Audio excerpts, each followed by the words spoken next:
there folks, welcome to our daily stock review. Before we begin, make sure to subscribe and hit that bell notification button so that you'll never miss another video about a potential runner. I'm Troglodidi from Simple Trade, and today I would like to talk to you about the stock USEI. The stock increased its value by more than 150% these past number of days. Let me show you what caused that rise. This is a pink current stock with a nice share structure that could potentially provide for quite a decent run. The company promised that there will be no reverse split and no authorized share raise. In addition to that, the company has around $50 million in digital assets, a crypto coin called Samcoin. On the 2nd of November, the company released news stating that it is investigating two business ventures that supposedly will bring the shareholders significant value.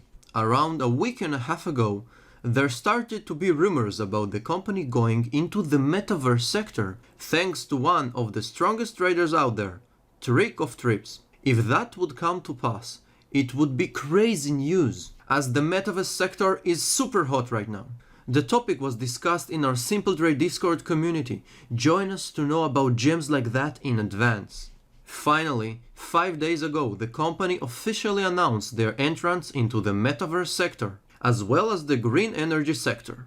USEI announces that the company has transferred $10 million of its digital assets to BMCS Samcoin Index Fund to be sold at market value to generate capital in order to execute its 2022 business plan that includes green energy mining and the entrance into the Metaverse sector. That caused the beginning of the rise last Friday. Yesterday, the company released an interview with the CEO in which he encompassed the company's goals in the Metaverse sector and further added that it is our understanding that the Metaverse communities will grow at exponential rates and management believes that it is only responsible that US energy initiatives take advantage of its opportunities in this sector. And thus the stock continued its rise, providing significant profits to anyone who was vigilant enough to notice early. It will be very interesting to see how the story will unfold. Be assured that we will be watching. I hope you have enjoyed the video. If you have, I suggest you join our Discord community of Simple Trade. I think you will like it too. And that is being modest. See you out there and good fortune everyone.